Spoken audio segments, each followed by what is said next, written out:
പുതിയൊരു വീഡിയോ ആയിട്ട് വന്നിട്ടുണ്ട്. അപ്പോൾ ഇന്ന് ദോശയാണ്, ദോശയും ചട്നിയാണ്.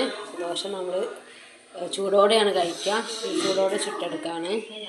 ദോശമാവ് നമ്മൾ കടയിൽ നിന്ന് വാങ്ങിയെടുക്കുന്നതല്ല കേട്ടോ, വീട്ടിൽ തന്നെ ഉണ്ടാക്കുന്നതാണ്. ഉഴുന്നും പച്ചരിയും ചോറും എല്ലാം ഇട്ടിട്ട് ഒരു 4-5 മണിക്കൂർ കുതിർക്കാൻ വെച്ചതിന് ശേഷം വൈകുന്നേരം ആട്ടിയെടുക്കുന്നതാണ്. കടയിൽ നിന്ന് അങ്ങനെ വാങ്ങിക്കാറില്ല, അങ്ങനെ ആട്ടിയെടുക്കാറ് തന്നെയാണ്.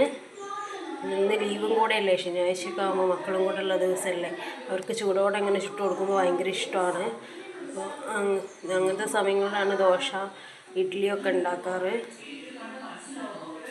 നോക്കി ദോശ ഒന്ന് ചുട്ടെടുക്കാം. ദോശ വേണ്ടി കാത്തിരിക്കുക കേട്ടോ ചെയ്യുക. അവർ പ്ലേറ്റൊക്കെ ആയിട്ട് ഇരിക്കും.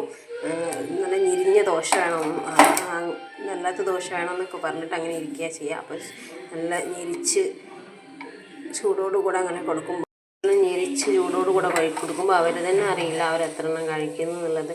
കഴിച്ച് കഴിഞ്ഞിട്ട് പറയും, അമ്മ ഞാൻ എത്ര എണ്ണം കഴിച്ചു എന്ന് അറിയും. വേറെ ഒന്നും ഇങ്ങനെ കഴിക്കില്ല കേട്ടോ, ദോശയൊക്കെ ആകുമ്പോഴാണ്.